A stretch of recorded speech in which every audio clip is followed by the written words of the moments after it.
नमस्कार, doctor mommy चॅनलमध्ये तुम्हा सर्वांचं खूप खूप खूप स्वागत आहे।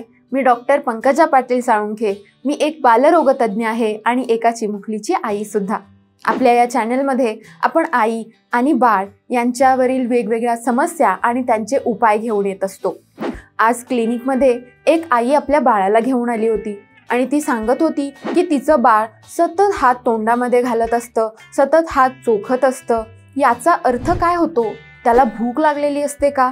मी त्याचा हात सतत बाहेर काढत असते पण तरीही ते ऐकत नाही, मग मी काय करावं? तर या प्रश्नाचं उत्तर आपण या व्हिडिओमध्ये जाणून घेणार आहोत। चला तर मग सुरू करूयात।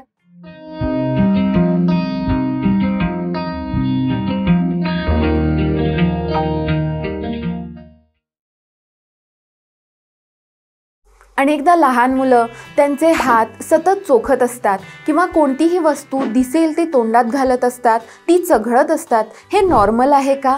तर याचं उत्तर आहे हो, हे अतिशय नॉर्मल आहे। हा त्यांच्या डेव्हलपमेंटचा एक भाग असतो। याच्यासाठी घाबरून जाण्याचं अजिबात कारण नाही। मुलं असं का करत असतात? तर मुलं ही त्यांच्या तोंडानी किंवा हातानी जग एक्सप्लोर करत असतात। याच्यामुळे त्यांच्यामध्ये सेन्सरी डेव्हलपमेंट होते। हा त्याचा पहिला फायदा असतो। म्हणजेच बाळांना टेस्ट, टेक्स्चर आणि शेप्स या करण्याने समजत असतात। म्हणजेच हात चोखण्याने किंवा कोणतीही वस्तू तोंडात घालून ती एक्सप्लोर केल्याने समजतात। हा त्याचा पहिला फायदा असतो।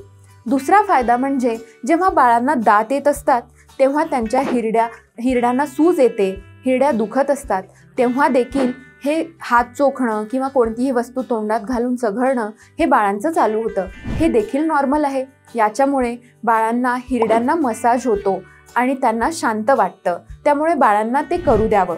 तिसरी गोष्ट म्हणजे याचा फायदा होतो तो म्हणजे त्यांचा जॉ डेव्हलप होण्यामुळे।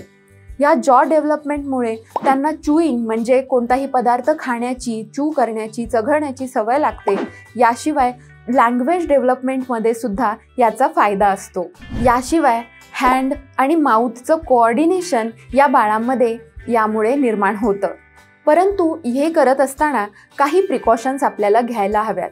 पहिली गोष्ट म्हणजे बाळांचे हात नेहमी क्लीन असले पाहिजेत। ही जबाबदारी तुम्ही घेतली पाहिजे। याशिवाय जर बाळ कोणतीही वस्तू तोंडात घालत असतील तर त्यांच्या आजूबाजूच्या सगळ्या वस्तू ह्या क्लीन असल्या पाहिजेत।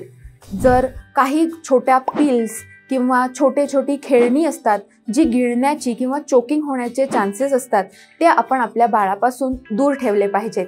ह्या प्रिकॉशन्स घेतल्या तर बाळाची ही जर्नी, याला माउथिंग असं म्हणतात, ही चांगल्या प्रकारे होऊ शकते आणि त्याचा बाळांना फायदाच होतो।